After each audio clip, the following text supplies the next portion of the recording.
we are going to commence with the topic that is a rectifier. ठीक है, तो हम क्या करने जा रहे हैं, हम टॉपिक कमेंट करने जा रहे हैं. तो टॉपिक क्या है, रेक्टिफायर. अभी जो टॉपिक है rectifier, this is very very important topic. ठीक है, ये आपको डायरेक्ट पेपर में आया था 2020 में, डायरेक्ट क्वेश्चन था इसके ऊपर. ठीक है, आपको डायरेक्ट क्वेश्चन आया था प्रिंसिपल ऑफ रेक्टिफायर, फिर draw the circuit diagram of half wave rectifier and it's input output waveform, and draw the circuit diagram of full wave rectifier and it's input output waveform. 3 marks का question था. ठीक है, rectifier का काम क्या होता है, ये क्या करता है, एसी करंट को किसमें कन्वर्ट करता है, डीसी. किसमें कन्वर्ट कर देता है, डीसी में. एसी करंट को डीसी में कन्वर्ट करता है. और इसका प्रिंसिपल क्या होता है, इसका प्रिंसिपल क्या है, इसका प्रिंसिपल है कि ये बोलता है कि अगर कोई भी सर्किट फॉरवर्ड वाइज में है तो उसकी रेजिस्टेंस क्या होगी, रेजिस्टेंस कम होगी तो उसमें करंट फ्लो करेगा. ठीक है, और अगर किसी को रिवर्स वाइज में लगा दो तो उसकी रेजिस्टेंस क्या हो जाती है, हाई. रेजिस्टेंस हाई है तो करंट फ्लो नहीं करेगा. हमने अपने रेक्टिफायर को 2 हिस्सों में बांटा, एक था हाफ वेव रेक्टिफायर और एक क्या था मेरा फुल वेव रेक्टिफायर. ठीक है, तो सबसे पहले हम बात करते हैं, सबसे पहले हम बात करते हैं हाफ वेव रेक्टिफायर की. ठीक है, हाफ वेव रेक्टिफायर इसका नाम क्यों है, क्योंकि इसमें हाफ इनपुट, हम पूरी इनपुट देते हैं पर जो आउटपुट आती है वो हाफ मिलती है हमें.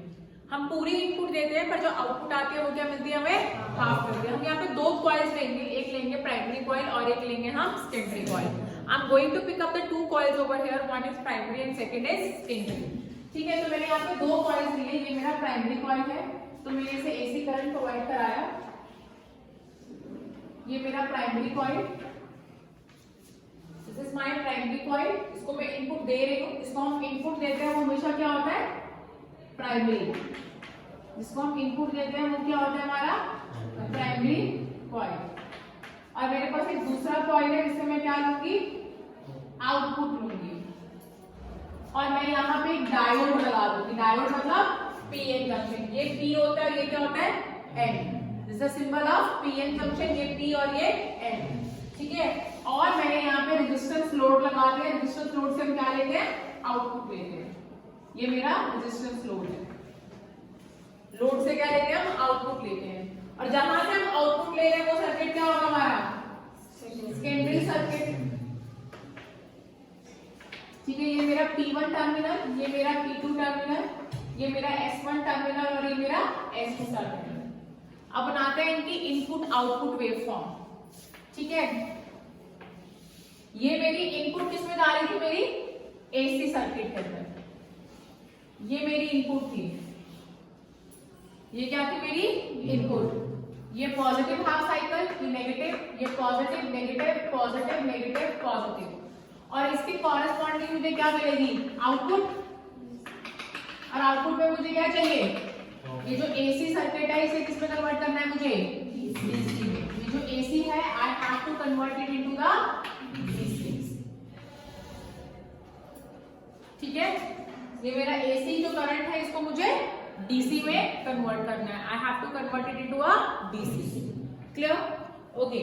अब स्टूडेंट्स देखो यहाँ पे होगा क्या, व्हाट हैपेंड हियर. हम यहाँ पे क्या करने वाले हैं, जरा ध्यान से सुनिएगा. हम सबसे पहले अपने यहाँ पे positive half cycle, I will give you the positive half cycle. What I will give a positive half cycle to this primary coil. मैं ये पॉजिटिव हाफ साइकिल दूंगी, किसे दूंगी, इस प्राइमरी कॉइल को दूंगी. क्या दूंगी मैं, positive half cycle. I will give to this primary coil. ठीक है, अब मैंने ये हाफ साइकिल दिया प्राइमरी कॉइल को, तो ऑब्वियस है अब ये हाफ करंट घूमेगा तो इसका एक टर्मिनल क्या होगा, पॉजिटिव, एक टर्मिनल क्या होगा, नेगेटिव. तुम्हारी इच्छा है किसी भी टर्मिनल को नेगेटिव लो, किसी भी टर्मिनल को पॉजिटिव लो. तो जब मैंने ये हाफ साइकिल दिया, when I have given this half cycle, तो मैंने P1 को क्या लिया, नेगेटिव, और P1 को क्या ले लिया, पॉजिटिव. बट ये हार्ड एंड फास्ट रूल नहीं है. You want, if you want, you can take P1 positive and P2 negative also. आप P1 को क्या ले सकते हो, पॉजिटिव एंड P2 को नेगेटिव भी ले सकते हो. इसमें कोई हार्ड एंड फास्ट रूल नहीं है मेरे पास. ठीक है, ओके. अब नाउ लिसन, अब क्या होगा, अब तुम यहाँ पे पॉजिटिव हाफ साइकिल दे रहे हो और वो एसी है सर करंट.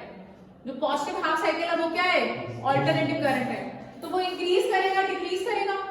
अब जब सर्किट में करंट इंक्रीज करता है डिक्रीज करता है, करंट चेंज होता है, तो मैग्नेटिक फील्ड चेंज होती है। अगर मैग्नेटिक फील्ड प्राइमरी कॉइल में चेंज होगी तो वो सेम मैग्नेटिक फील्ड लिंक करेगी सेकेंडरी कॉइल में। प्राइमरी कॉइल में चेंज होगा तो सेकेंडरी कॉइल में भी चेंज आएगा, because they are near by.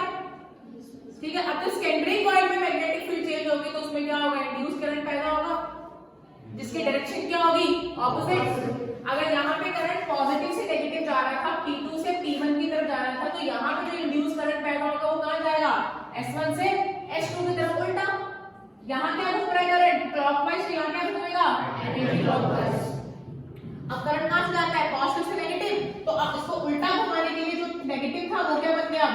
Positive, और जो पॉजिटिव था वो क्या बन गया? नेगेटिव। अब आपका क्या हो गया? S1 टर्मिनल पॉजिटिव हो गया और S2 टर्मिनल क्या हो गया? नेगेटिव। क्यों हुआ? फिर से देखो, आपने एक साइकिल दिया, पॉजिटिव हाफ साइकिल दिया, इसमें आपने ये एज्यूम किया कि P1 नेगेटिव है, P2 पॉजिटिव है। I'm again रिपीटिंग, आप किसी को भी नेगेटिव ले सकते हो, किसी को भी पॉजिटिव ले सकते हो। I'm again repeating. ठीक है, अब आपने एक P1 को नेगेटिव ले लिया, P2 को पॉजिटिव ले लिया। अब करंट यहाँ पे क्या कर रहा है? इंक्रीज कर रहा है और डिक्रीज कर रहा है। Current is increasing and decreasing. Now when the current is increasing and decreasing, यहाँ पे करंट इंक्रीज कर रहा है डिक्रीज कर रहा है, तो क्या होगा? प्राइमरी कॉइल में करंट चेंज हो रहा है तो उसकी मैग्नेटिक फील्ड चेंज होगी, तो सेकेंडरी कॉइल उसके बहुत पास है। जब प्राइमरी कॉइल में करंट चेंज होगा तो सेकेंडरी कॉइल में भी करंट चेंज होगा। करंट चेंज होगा तो उसमें क्या पैदा होगी? Magnetic field. ठीक है, अब P1 नेगेटिव हो जाएगा तो उसकी कॉरेस्पॉन्ड S1 पॉजिटिव, अब P2 पॉजिटिव हो जाएगा तो उसकी कॉरेस्पॉन्ड S1 नेगेटिव। ठीक है, क्लियर? अब यहाँ पे आपके पास S1 पॉजिटिव बना, S2 नेगेटिव बना, क्योंकि इंड्यूस करंट पैदा हुआ था जो ऑपोजिट डायरेक्शन में होता है, इसलिए सिंबल ऑपोजिट हो गए, इसलिए साइंस क्या हो गया? ऑपोजिट हो गए। अब देखो, ये पॉजिटिव से अटैच्ड है और ये नेगेटिव किससे अटैच्ड है? नेगेटिव से। तो सर्किट क्या बनेगा? फॉरवर्ड बाइस। फॉरवर्ड बाइस में क्या होता है? पॉजिटिव से नेगेटिव से। फॉरवर्ड बाइस में क्या होगा? रेजिस्टेंस कम हो जाएगी तो सर्किट का जब करंट फ्लो होना शुरू हो जाएगा, तो मुझे यहाँ पे आउटपुट मिल गई, पॉजिटिव आउटपुट मिल गई। ठीक है, अब मैंने भेजा negative half cycle, now I have send the negative half cycle. अब नेगेटिव हाफ साइकिल भेजोगे तो उल्टा होगा साइन। जो पहले P1 फॉर नेगेटिव था क्या हो जाएगा? पॉजिटिव, और जो P2 पहले पॉजिटिव था क्या हो जाएगा? नेगेटिव। ठीक है, P1 positive, P2 negative, correspond to that S1 become negative और S2 बिकम्स पॉजिटिव। उल्टा होगा ना, क्योंकि यहाँ पे करंट चेंज हो रहा है, फिर से करंट चेंज हो रहा है, इंक्रीज हो रहा है डिक्रीज हो रहा है, ऑपोजिट डायरेक्शन में हो रहा है, तो करंट तो चेंज हो रहा है, तो मैग्नेटिक फील्ड चेंज होगी, मैग्नेटिक फील्ड चेंज होगी तो साथ वाले कॉइल पे मैग्नेटिक फील्ड चेंज होगी और उसमें करंट इंड्यूस होगा which is in the opposite direction. ठीक है, क्लियर? ओके, अब ये पॉजिटिव, ये क्या बन गया? ये क्या था? P। अब ये नेगेटिव से अटैच हो गया और ये नेगेटिव किससे अटैच हो गया? पॉजिटिव। अब पॉजिटिव नेगेटिव से और नेगेटिव पॉजिटिव से अटैच हो गया तो ये क्या बन गया? Reverse bias. और रिवर्स बाइस में क्या होती है? रेजिस्टेंस हाई हो जाती है। रेजिस्टेंस हाई हो जाएगी तो सर्किट में कोई भी करंट फ्लो नहीं करेगा, मतलब मुझे इसकी आउटपुट नहीं आएगी। फिर से मैं पॉजिटिव हाफ साइकिल भेजूंगी। Again I send the positive half cycle. If I send the positive half cycle, then the P1 becomes negative, P2 becomes positive, corresponding to that S1 becomes positive, S2 becomes negative. Then अगर S1 positive है, S2 negative है, then the P सामने character attached with the positive and N attached with the negative. फिर से क्या बनेगा ये? Forward बाइस। पॉजिटिव से नेगेटिव से फॉरवर्ड बाइस में रेजिस्टेंस कम होगी, फिर से मुझे आउटपुट आएगी। अब नेगेटिव साइकिल में फिर से क्या होगा? अब P1 positive, P2 negative, correspond to that S1 becomes negative, S2 becomes positive. अब यहाँ पॉजिटिव नेगेटिव से और नेगेटिव पॉजिटिव से अटैच हो गया, क्या बनेगा? Reverse bias. फिर से आउटपुट नहीं आएगा। ठीक है, फिर as this process will goes on, output I नहीं आई, आई नहीं आई, फिर आई आउटपुट, फिर नहीं आई, फिर आई आउटपुट। तो आपको क्या मिल रही है? हाफ आउटपुट मिल रही है, क्योंकि एक बार एक डायोड क्या हो रहा है? वो फॉरवर्ड हो रहा है, एक बार क्या हो रहा है? रिवर्स हो रहा है। फॉरवर्ड हो रहा है तो आउटपुट दे रहा है, रिवर्स हो रहा है तो आउटपुट नहीं दे AC से DC में कन्वर्ट हुआ क्योंकि करंट सारा एक ही डायरेक्शन में है, पर ये कंप्लीट DC नहीं है अभी, क्योंकि करंट अभी भी फ्लक्चुएट कर रहा है, इंक्रीज डिक्रीज, चल एक ही डायरेक्शन में रहा है कि यूनिडायरेक्शनल ही, पर अभी भी फ्लक्चुएट कर रहा है। और यहाँ पे आउटपुट भी क्या है मेरे पास, हाफ आएगा। ठीक है, क्लियर? तो अब मुझे क्या करना है, फुल वेव रेक्टिफायर बनाना है। Now I have to make a full wave rectifier. ठीक है, duster is not in the class, dusters are not in the class, तो पेपर दे दो तब तक, गिव मी सम पेपर।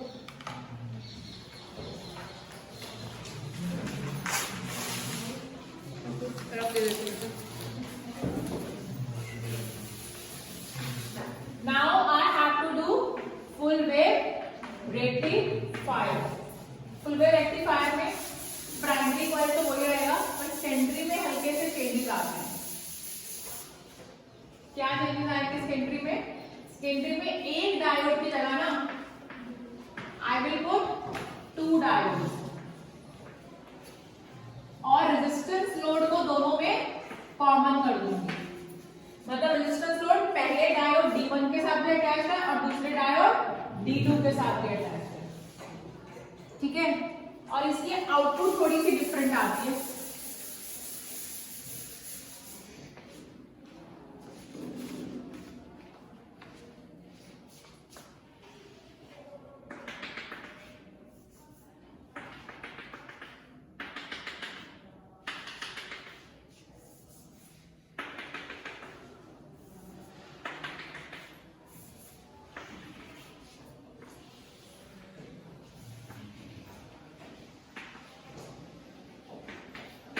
अब देखो अब क्या होगा, यहाँ पे आप फिर से पॉजिटिव हाफ साइकिल दोगे, P1 बिकम्स नेगेटिव।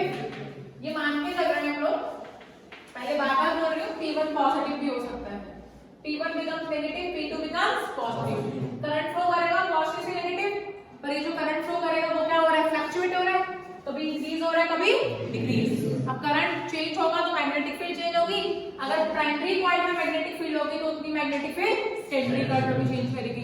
अब जब सेकेंडरी कॉइल में मैग्नेटिक फील्ड चेंज होगी तो क्या होगा, जब सेकेंडरी कॉइल में मैग्नेटिक फील्ड चेंज होगी तो क्या होगा, करंट इंड्यूस होगा but in the opposite direction. तो ऑपोजिट डायरेक्शन के लिए जो ये S1 और S2 टर्मिनल है इन्हें चेंज करना पड़ेगा।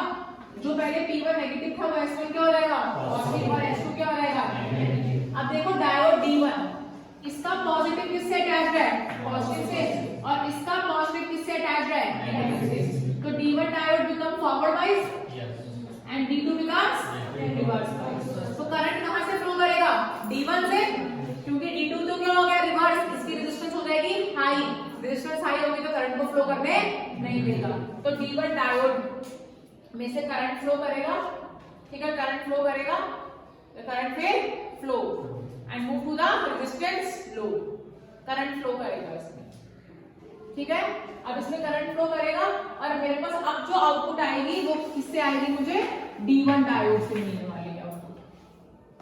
अब अगली बार क्या भेजोगे आप, ये negative half cycle. Now you will set negative half cycle. Then the P1 which is negative that becomes positive and P2 which is positive that becomes negative. ठीक है, जो पॉजिटिव था ये पॉजिटिव हो गया, अब ये नेगेटिव हो गया, फिर से correspond to that S1 becomes negative and S2 becomes positive। अब ये पॉजिटिव नेगेटिव से अटैच्ड है और यहाँ पॉजिटिव पॉजिटिव से अटैच्ड है। अब D1 बनेगा रिवर्स बाइस और D2 बनेगा फॉरवर्ड बाइस। अब करंट कहां से आएगा रेजिस्टेंस लोड में, D2 से। ये करंट नहीं देगा, कोई रिवर्स बाइस है, रेजिस्टेंस हाई हो गई, ये करंट देगा क्योंकि रेजिस्टेंस लो हो गई। तो अब जो करंट आएगा वो कहां से आएगा, मेरे पास रेजिस्टेंस लोड से आएगा। रेजिस्टेंस लोड पे जो करंट आएगा सॉरी कहां से आएगा, D2 से आएगा। तो अब मेरे को आउटपुट मिली D2 से। फिर मेरे पास एक पॉजिटिव हाफ साइकिल आया, ठीक है, फिर से P1 becomes negative, P2 becomes positive. Correspond to that S1 becomes positive, S2 becomes negative. फिर से D1 diode becomes forward bias क्योंकि positive positive से attached और D2 becomes negative. D2 attached with negative and it becomes reverse bias. फिर से D2 में क्या हो जाएगी, रेजिस्टेंस हाई हो जाएगी, करंट फ्लो नहीं करेगा और D1 से करंट फ्लो करेगा। ठीक है, क्लियर। अब जब करंट फ्लो करेगा, रेजिस्टेंस लोड में से करंट फ्लो करेगा तो मेरे पास करंट आएगा, कहां से आएगा वो D1 से आएगा। फिर अगली बार कहां से आएगा D2, फिर कहां से आएगा D1। एक बार एक फॉरवर्ड रिवर्स, एक फॉरवर्ड एक रिवर्स। अब इससे क्या हुआ, बेनिफिट क्या हुआ, मुझे आउटपुट मिली और आउटपुट इस बार क्या आ रही है, सेम डायरेक्शन में आ रही है। क्या आ रही है वो, सेम डायरेक्शन में आ रही है और मुझे इस बार फुल आउटपुट मिल रही है, फुल। तो ये क्या हो गया, फुल वेव रेक्टिफायर हो गया। But the problem is that बेटा ये कंप्लीट डीसी करंट नहीं है। क्योंकि डीसी करंट क्या होता है, जिसकी डायरेक्शन भी सेम हो और उसका मैग्नीट्यूड भी क्या हो, सेम है। पर यहाँ पे तो देखो ये इंक्रीज कर रहा है, decrease, increase decrease, increase decrease, increase decrease. ये क्या हो रहा है, इसका डायरेक्शन क्या हो रहा है, इसका मैग्नीट्यूड और इसकी पोलैरिटी दोनों, पोलैरिटी तो चेंज नहीं हो रही पर इसका मैग्नीट्यूड चेंज हो रहा है। क्योंकि इसके अंदर अभी भी एक छोटा सा कंपोनेंट एसी का लेफ्ट है।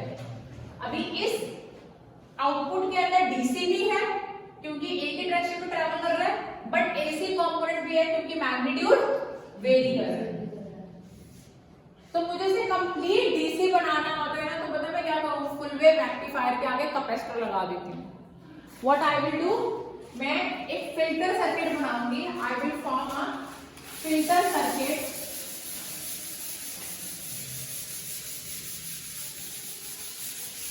ठीक है, हम यहाँ पे फिल्टर सर्किट बनाएंगे।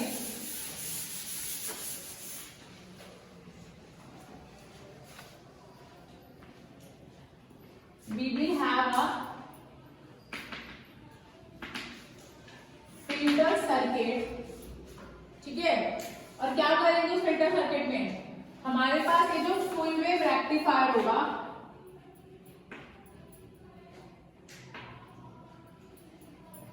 फुल वेव रेक्टिफायर होगा, उसके आगे हम क्या लगा देंगे, कैपेसिटर।